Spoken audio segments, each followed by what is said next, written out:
Hi friends, நான் கிருத்திகா பிரபாகரன். எல்லாரும் எப்படி இருக்கீங்க?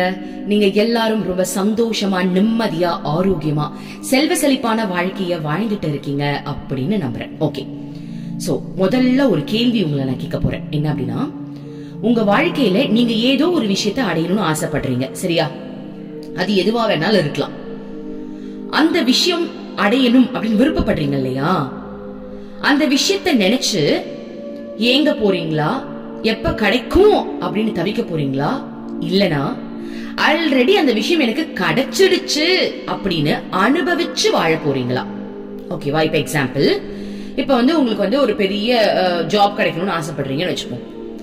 அந்த ஜாப் எப்படா கிடைக்கும், என்ன பண்றது அப்படின்னு அந்த ஜாப பத்தி உங்களுக்கே தெரியாம ஒரு விதமான ஏக்கம், ஒரு விதமான தவிப்பு, அதாவது நீங்க நினைக்க மாட்டீங்க, பட் உங்களுக்கே தெரியாம உள்ளுக்குள்ள வைப்ரேட் ஆயிட்டே இருக்கும். அந்த ஜாப் எப்ப நம்மளுக்கு கிடைக்கும் தெரியலையே, எப்ப நம்ம லைஃப் மாறும்னு தெரியலையே அப்படின்ற மாதிரி ஏதோ ஒரு ஏக்க நிலையிலேயே நீங்க உங்க லைஃப வாழ போறீங்களா? இல்ல, அந்த ஜாபே எனக்கு கிடைச்சிருச்சுப்பா, ஆல்ரெடி அந்த ஜாப்ல தான் நான் இருக்கேன் அப்படின்னு அந்த கற்பனையான அந்த கனவு உலகத்துல மிதக்க போறீங்களா?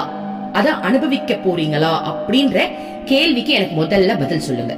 நீங்க எந்த விதமா இருக்கிறீங்க, எதை தேர்ந்தெடுக்க போறீங்கன்னு எனக்கு ஒரு பதில் சொல்லுங்க, சரியா? சரி, இப்ப இதுக்கு லா ஆஃப் அட்ராக்ஷன் என்ன சம்பந்தம் அப்படின்னா, நீங்க ஒரு விஷயத்துக்கு ஆசைப்படுறீங்க, அந்த விஷயத்திற்காக சில ஸ்டெப்ஸ் எடுக்கிறீங்க. எடுக்கும் போது ஏக்கத்தோட எடுக்கிறீங்க அப்படின்னா அது ஒரு நெகட்டிவ் வைப்ரேஷன். ரொம்ப சந்தோஷமா எடுக்கிறீங்க, ரொம்ப ஒரு ஹாப்பியான மனநிலையோட அந்த வேலையை நீங்க செய்யறீங்க அப்படின்னா பாசிட்டிவ் வைப்ரேஷன். இப்ப எக்ஸாம்பிள், இது எப்படி பண்ணலாம்? இப்போ ஒருத்தவங்க இன்டர்வியூ போறாங்க அப்படின்னா அந்த இன்டர்வியூக்கு போறதுக்கே பயந்துகிட்டே போவாங்க. ஐயோ, என்ன கேட்க போறாங்களோ தெரியலையே, நான் ப்ரிப்பேர் வேற பண்ணலையே, 10 வருஷம் இன்டர்வியூ அட்டன் பண்ணி திரும்பவும் இன்டர்வியூவா அப்படின்ற ஒரு நிலைக்கு இருப்பாங்க. அப்போ அவங்களுக்கே தெரியாம ஒரு நெகட்டிவ் வைப்ரேட் ஆகும். ஆனா இப்ப நீங்க ஒரு டூர் போறீங்க, டூர் போறதுக்கு முன்னாடி நீங்க பேக் எல்லாம் பேக் பண்றீங்கன்னா எப்படி உங்களுடைய மனநிலை இருக்கும்? ஐயோ, டூர் போறோமே, என்ன ஆக போகுது அப்படியா இருக்கும்? இல்லவே இல்ல. எப்படா டூருக்கு போவோன்ற என்ஜாய்மெண்ட்லயே பண்ணுவீங்கல்ல, அந்த மாதிரி உங்க கோலை நினைக்கும் போது அந்த கோலுக்கு எடுக்க போற ஸ்டெப்ஸ நீங்க என்ஜாய் பண்ணி எடுத்துட்டீங்க அப்படின்னா கூட 100% அந்த கோல் உங்களுக்கு சீக்கிரம் கிடைச்சிடும். புரியுதுங்களா? ஒரு கோல் இருக்கு, அந்த கோலுக்கான ஸ்டெப்ஸை எடுத்தாலும் சரி, ஓகேவா, அந்த கோல் கிடைச்சிருச்சு, அந்த கோலையே அனுபவிச்சு வாழ்ந்தாலும் சரி 100% அது உங்களுக்கு சீக்கிரம் நடந்துரும். ஆனா நீங்க மேனிஃபெஸ்ட் பண்ணும்போது உங்களுடைய மனநிலையை நீங்க கொஞ்சம் கவனிச்சு பாருங்க. ஒரு விஷயத்த நினைக்கிறீங்க, உள்ளுக்குள்ள ஏக்கம் இருக்கா இல்ல அனுபவிக்கிறீங்களா? ஆனா உண்மையா சொல்றேன், அனுபவிச்சிட்டீங்க அப்படின்னா 100% அது உங்களுக்கு கிடைச்சிடும். ஓகேவா? ஏன்னா என்னுடைய லைஃப் கோச் ஸ்டூடெண்ட் நிறைய பேர் பாருங்க, இப்போ ஒரு 4 பேருக்கு தொடர்ந்து சக்சஸ், எனக்கு செம்ம ஹாப்பியா இருந்தது. ஏன்னா அவங்க அந்த மனநிலையை புடிச்சிட்டாங்க. நான் சொல்லுவேன், நான் ஒவ்வொரு கால்லயும் உங்களுக்கு சொல்றது என்ன அப்படின்னா, மனநிலையை இப்படி வைங்க, இப்படி திங்க் பண்ணுங்க. அவங்க சொல்லுவாங்க, இன்சிடென்ட்ல எழுதி வைப்பாங்க. ஓகேவா? நான் சொல்லுவேன், எழுதி வச்சுக்கோங்க, என்கிட்ட உங்ககிட்ட நான் கால் பேசும்போது ஒண்ணு கேளுங்க, உங்களுடைய மனநிலையை நீங்க எப்படி வைக்கணும்னு நான் சொல்லுவேன் அப்படின்னு நான் முன்னாடியே சொல்லிடுவேன். சோ அப்ப அவங்க கேட்டாங்க, நான் அப்ப கண்டுபிடிச்சேன். ஓகே, பாருங்க, உங்களுக்கே தெரியாம நீங்க ஒரு ஏக்க நிலையில இருக்கீங்க. முதல்ல அப்படி இருக்காதீங்க, அதை கட் பண்ணுங்க, அனுபவிங்க. ஒரு நாள் ஃபுல்லா அந்த கம்பெனில இருக்கிற மாதிரி, அந்த வாழ்க்கை உங்களுக்கு கிடைச்ச மாதிரி அனுபவிங்க அப்படின்னு சொன்னேன். ஒருத்தவங்களுக்கு யூகேல ஜாபே கிடைச்சிருச்சு. அதாவது யூகேல அவங்க ஒர்க் பண்ணிட்டு இருந்தாங்க, அப்புறம் ரிசைன் பண்ணிட்டாங்க. இந்தியாவுக்கு வரக்கூடிய சூழ்நிலை, பட் அவளுடைய மனநிலைய அந்த வருத்தத்துக்கு மாத்தாம அந்த கம்பெனில ஒர்க் பண்ற மாதிரி நினைக்க அந்த சந்தோஷ வைப்ரேஷன் ஆட்டோமேட்டிக்கா வர வர வர அவங்களுக்கு கிடைச்சிருச்சு. ஏன்னா பிரபஞ்சத்துக்கிட்ட அவங்க நல்லா பிரார்த்தனையும் செஞ்சுக்கிட்டாங்க, கடவுள் கிட்ட நல்ல பிரார்த்தனை செஞ்சுக்கிட்டாங்க. சோ இறைவன் அருளால உங்களுக்கு நல்லபடியா கிடைச்சிருச்சு. நான் என்ன சொல்றேன்னா, உங்களுடைய மனநிலையை ஏக்கத்துல மட்டும் விட்டுறாதீங்க. இந்த மாதிரி அடுத்தது ஒரு பர்சன் அப்படிதான், கல்யாணத்துக்காக அவங்க நினைக்கவே இல்லை, அவங்க அப்பா அம்மா ஒத்துக்கவே மாட்டேன்ட்டாங்க, லவ் மேரேஜ். நான் சொன்னேன், அவங்க நீங்க அப்படி ஏக்கமே படாதீங்க, கல்யாணம் ஆயிடுச்சு, உங்க அப்பா அம்மா உங்க வீட்டுக்கு வராங்க, நீங்களும் உங்க ஹஸ்பண்டும் சேர்ந்து உங்க அப்பா அம்மாவை எப்படி பாத்துப்பீங்க இத நினைங்க. உங்க அப்பா அம்மா எப்படி அந்த மாப்பிள்ளை மேல அவ்வளவு அன்பா இருக்காங்க இத நினைங்க. சோ இந்த மாதிரி நீங்க திங்க் பண்ணுங்க. அதே திங்கிங்ல அவங்க இருக்க ஒரு ஸ்டேஜ்ல ஒத்துக்கிட்டாங்க. என்கிட்ட சொல்றாங்க, மேம் எனக்கு நம்பவே முடியல மேம். என்கிட்ட கேட்டாங்க, எப்படி கேட்டாங்கன்னா, உங்களுக்கு நம்பிக்கை இருக்கான்னு கேட்டாங்க. நான் என்ன நம்புறது, நீ என்ன நினைக்கிறியோ அது நடந்துதான் ஆகும், அவங்க ஒத்துக்கிட்டு தான் ஆகணும். ஏன்னா நான் ஸ்ட்ராங்கா நம்பினேன். ஏன்னா நிறைய பேரை நான் பாத்துட்டு இருக்கேன். சோ இத்தனை பேருக்கு நான் கவுன்சிலிங் எடுத்துட்டு இருக்க 3 வருஷமா இந்த எவ்வளவு பெரிய விஷயத்த நான் பாத்துருப்பேன். என்ன சொல்ல வரேன்னா, இந்த லவ் ரிலேட்டடான சில பேர் ஒத்துக்கவே மாட்டேன்னு, கடைசியில் அவங்க தான் ஒத்துப்பாங்க. அந்த மாதிரி நம்பிக்கைன்றது ரொம்ப முக்கியம். பிளஸ் அந்த வாழ்க்கையை நீங்க இங்கேயே வாழணும்ன்றது முக்கியம். ஓகேவா? அந்த கனவு வாழ்க்கையில நீங்க வாழ வாழ வாழ அது 100% கிடைச்சிடும். இதே மாதிரிதான் ஒரு பொண்ணுக்கு ஜாப், கவர்மெண்ட் ஜாப் கிடைக்கணும்னு ஆசைப்பட்டுட்டு இருந்தா. ஓகேவா? அந்த ஜாப்லயே வாழு டெய்லி பேசிஸ்ல தூங்கி எழுந்துக்கிறியா, எழுந்துக்கும் போதே நினைச்சுக்கோ அந்த ஜாப்ல தான் நீங்க இருக்கீங்க, இப்ப அந்த ஜாப்ல தான் கிளம்புறீங்க டெய்லி. அப்புறம் காலையில முடிச்சிட்டீங்களா, மத்தியான டைம்ல மத்த டைம்ல நீங்க எந்த வேலை செஞ்சாலும் அந்த ஆபீஸ்ல இருந்து செய்யற மாதிரியே நினைங்க. இப்ப அந்த இப்ப சாப்பிடுறீங்களா, அந்த ஆபீஸ்ல அங்க இருக்கிற கேன்டீன்ல உட்கார்ந்துதான் நான் சாப்பிடுறேன்னு நினைங்க. ஒருத்தவங்க கிட்ட போன் பேசுறீங்களா, அந்த ஆபீஸ்ல ஒர்க் பண்ற ஒரு எம்ப்ளாயி கிட்ட தான் நான் போன் பேசுறேன்னு நினைங்க. எந்நேரமும் உங்க கோல்ல நீங்க இருக்கிற மாதிரி அதை அனுபவிக்கிற மாதிரி நீங்க நினைச்சிட்டீங்க அப்படின்னா கிடைச்சிரும். அதே மாதிரி அவங்களுக்கும் அந்த ஜாப் நல்லபடியா கிடைச்சது. ஓகேவா? எனக்கு ரொம்ப சந்தோஷமா இருக்கும். நிறைய பேர் சக்சஸ் ஸ்டோரி சொல்லும் போது எனக்கு சந்தோஷமா இருக்கும். ஆனா ஏன்னு தெரியல, அவங்க வாய்ஸ் சேனல்ல போட மாட்டேங்கிறாங்க. மேம் நீங்களே சொல்லிடுங்கன்றாங்க. ஆனா எனக்கு ஹாப்பிப்பா, நிறைய பேர் அதனால அவங்க டைப் பண்ணி போட்டுருவாங்க, கம்யூனிட்டி போஸ்ட்ல போடுவேன். சோ இந்த மாதிரி உங்களுடைய வாழ்க்கையில அனுபவிக்கணும், என்ன விஷயம் வேணும் அனுபவிங்க. இப்ப நான் என்னோட லைஃப்ல ஒரு எக்ஸ்பீரியன்ஸ் ஷேர் பண்ற பாருங்க. என்னுடைய கோல் கண்டிப்பா இறைவன் அடையணும்ன்றதுதான் என்னுடைய கோல். சரியா? அப்போ எனக்கு கிருஷ்ண பகவான் ரொம்ப பிடிக்கும். நான் கிருஷ்ணரை நேர்ல பாக்கணும்னு ஆசை எல்லாருக்குமே இருக்கும்ல. பட் அதுக்கெல்லாம் நான் தகுதி இல்ல, ஒரு தூசிக்கு கூட நான் சமம் இல்ல. இருந்தாலும் ஆசை தானே, ஆசைப்படுறதுல என்னடா தப்பு. அப்போ ஒரு ஸ்டேஜ்ல அழுக வந்துருச்சு.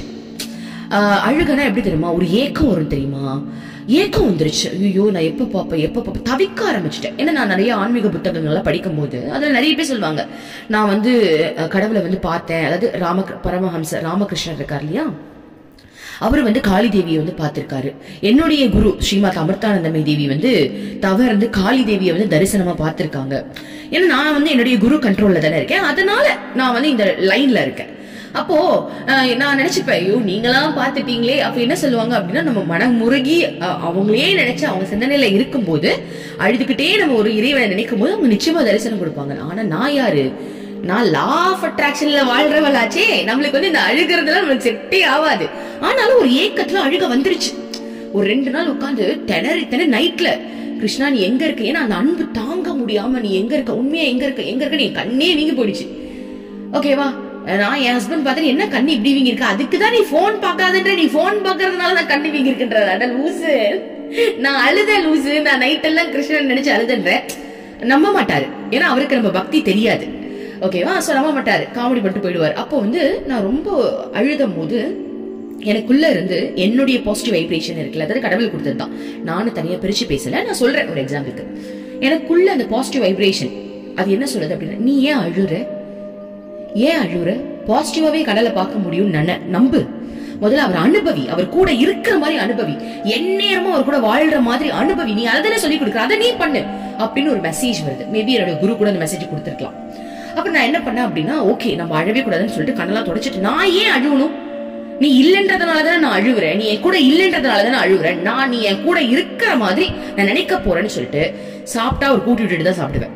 ஓகேவா? எல்லாரும் கடவுளுக்கு தட்டுல வச்சு நீர் மாத்திட்டு சாமி கும்பிட்டு சாப்பிடுவாங்க. ஆனா நான் என்ன பண்ணுவேன் தெரியுமா, அப்பெல்லாம் சான்ஸே இல்ல. பக்கத்துல அவர் உட்கார்ந்துட்டு இருக்க மாதிரி ஒவ்வொரு வாயும் என் வாயில வைக்கிறதுக்கு முன்னாடி நான் கிருஷ்ணனுக்கு ஊட்டி விட்டுட்டு தான் நான் சாப்பிடுற மாதிரி நினைச்சுப்பேன். நான் எப்பவுமே 3 பேருக்கு ஊட்டி விடுவேன். ஒண்ணு என்னுடைய குரு அமிர்தானந்தமயி, என்னுடைய கிருஷ்ணன், என்னோட அப்பா கிருஷ்ணமூர்த்தி. ஓகேவா? இவங்க 3 பேருக்கும் நான் ஊட்டி விட்டுட்டு தான் சாப்பிடுவேன். ஆனா அதுல எல்லா வாயும், முக்காவாசி வாய் கிருஷ்ணனுக்கு தான் போகும். அதுலயே எல்லாரும் அடங்கிடுவாங்க. சோ இந்த மாதிரி நான் வாழ ஆரம்பிச்சேன். அப்புறம் டெய்லி பேசிஸ்ல எங்க போனாலும், பைக்ல போறேன்னா கிருஷ்ணா உட்கார் போலாம் அப்படின்னு சொல்லிட்டு உட்கார வச்சுப்பேன். சமைக்கிறேன்னா கிருஷ்ணாவா சமைக்கலாம், இன்னைக்கு என்ன சமைக்கலாம் அப்படின்னு பேசுவேன். எல்லா நேரமும் அவர் கூட வாழ்ற மாதிரி நினைக்க என்ன ஆயிடுச்சு அப்படின்னா, விஷுவலைசேஷன் எனக்கு கொடுக்க ஆரம்பிச்சிட்டார். விஷுவலைசேஷன், அதாவது நான் எல்லாருக்கும் சொல்றேன், விஷுவலைசேஷன்ல வாழுங்க, கற்பனையில வாழுங்கன்னு. அவர் என்ன பண்ணிட்டாருன்னா, அவர் நினைக்க விஷுவலா கண்ணை மூட்டினாலே எனக்கு ஒரு ஸ்டோரி கொடுக்க ஆரம்பிச்சிட்டாரு. நான் ஏதோ ஒரு காட்டுல இருக்கேன், அந்த காட்டுல ஒரு மூங்கில் வீடு இருக்கு, அது கிருஷ்ணன் எனக்காக கொடுத்த வீடு, அந்த வீட்டுல நானும் கிருஷ்ணனும் இருக்கோம். நான் ஒரு அன்பான வாழ்க்கை கிருஷ்ணனோட வாழ்ந்துகிட்டு இருக்கேன். நாங்க நிறைய பேருக்கு ஹெல்ப் பண்றோம், நிறைய மக்களுக்கு நான் குக் பண்றேன், அதை நான் எடுத்துட்டு போறேன், எல்லாருக்கும் அன்னதானம் அந்த மாதிரி பிரசாதமா நான் எல்லாருக்கும் கொடுக்குறேன். அப்ப அங்க நிறைய கேர்ள்ஸ் இருக்காங்க, அவங்க கோபியர்களா இருக்காங்க, நாங்க எல்லாரும் சேர்ந்து கிருஷ்ணனுக்கு பூஜை பண்றோம். இந்த மாதிரி எனக்கே தெரியல, ஆக்சுவலி நான் உண்மையா சொல்றேன், இந்த விஷுவலை நான் பண்ணணும்லாம் பண்ணல, விஷுவலைசேஷன் நம்ம பண்ணணும்லாம் பண்ணல. பட் அவங்களுக்கு தெரியுது பாருங்க, இவளுக்கு என்ன கொடுத்தா இவளுக்கு ஒர்க் ஆகும். சோ அந்த நம்பிக்கையால, நான் வாழ்ந்த வாழ்க்கையால எனக்கு ஒரு விஷுவல் கொடுக்க ஆரம்பிச்சிட்டாரு. கண்ணை மூடினாலே மனக்கண்ணுல காட்சி தருவாங்கல்ல, அந்த மாதிரி வந்து கண்ணை திறந்துட்டு இருக்கும் போதும் அந்த விஷுவல் ஓடுது, உணர்வு பூர்வமா ஓடுது. கண்ணை மூடும் போதும் அந்த விஷுவல் ஓடுது. எனக்கு தெரிஞ்சிருச்சு, ஓகே கடவுள் வந்து நம்ம கூட இருக்கிறன்றத அவரும் வந்து காட்டுறாரு அப்படின்ட்டு. அப்புறம் இந்த மாதிரி நாட்கள் போக போக போக எனக்கு கனவுல வந்து தரிசனம் கொடுக்க ஆரம்பிச்சிட்டாரு. நான் எந்த ஃபேஸ்ல வந்து நான் கிருஷ்ணனை நினைக்கிறேனோ எல்லாமே கிருஷ்ணன் தான், பட் நமக்கு சில ஃபேஸ் பிடிக்கும்ல. அப்ப வந்து ஏன் ஓப்பனா சொல்றேன், மகாபாரத கிருஷ்ணன் தான் எனக்கு ஃபிக்ஸ் ஆயிடுச்சுன்னு ஆல்ரெடி சொல்லியிருப்பேன். சோ அந்த ஃபேஸ் வந்து எனக்கு கிருஷ்ணான வந்து தோணிடுச்சு. அப்போ கனவுல அந்த ஃபேஸ்ல எனக்கு இது வரைக்கும் வந்ததே இல்லை. நிறைய ரூபத்துல வந்து கனவுல வந்து எனக்கு வந்து சும்மா அந்த கிருஷ்ணா லீலையெல்லாம் பண்ணுவார்.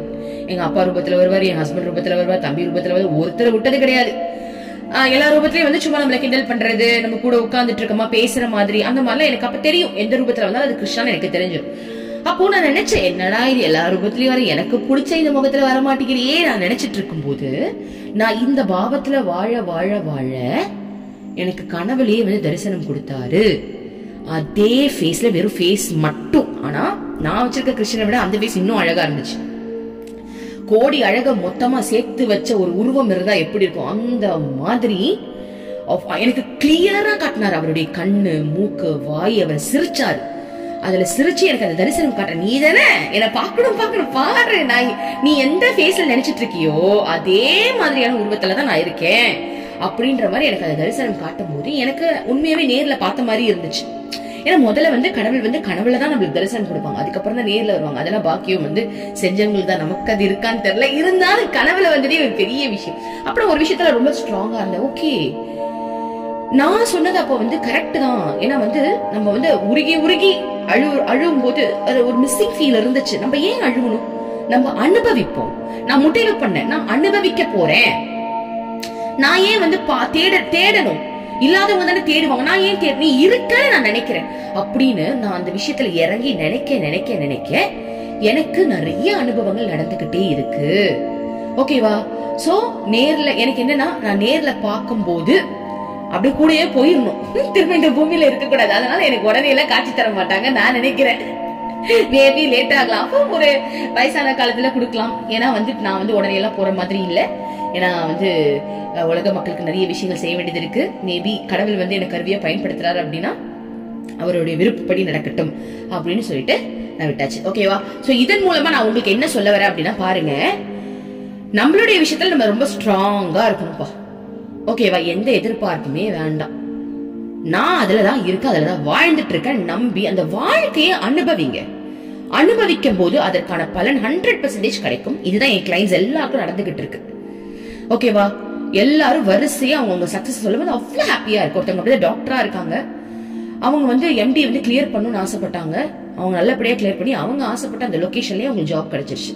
ஏன்னா நான் சொல்லுவேன், டெய்லி பேசிஸ்ல அந்த லொகேஷன்ல நீங்க வந்து அந்த ஹாஸ்பிட்டல்ல ஒர்க் பண்ற மாதிரி நீங்க நினைச்சுக்கோங்க அப்படின்னு நான் சொல்லுவேன். அதே மாதிரி நினைச்சாங்க, கிடைச்சிருச்சு. சோ அதனால வந்து அனுபவிங்க, உங்களுடைய கோலை அனுபவிங்க, அந்த கோல்ல வாழுங்க. ஓகேவா?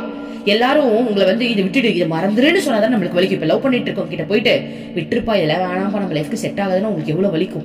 ஆனா அவங்களே வந்து நீ கனவுல வாழுப்பானா உங்களுக்கு எவ்வளவு சந்தோஷமா இருக்கும். அந்த மாதிரி நினைச்சுக்கோங்களேன். கடவுளே பிரபஞ்சமே உங்ககிட்ட சொல்லுது, கனவுல உன் வாழ்க்கையை வாழ, மத்ததை நான் பாத்துக்கிறேன்னு சொல்லுது. அப்ப என்ஜாய் பண்றதுல என்ன கஷ்டம் உங்களுக்கு? நல்லா என்ஜாய் பண்ணுங்க, கனவுலயே அந்த வாழ்க்கையை வாழுங்க. 100% அது உங்களுக்கு கிடைக்கும் அப்படின்னு நான் சொல்றேன். அதுக்கு பேர் தான் விஷுவலைசேஷன். ரொம்ப நன்றி. Thank you universe.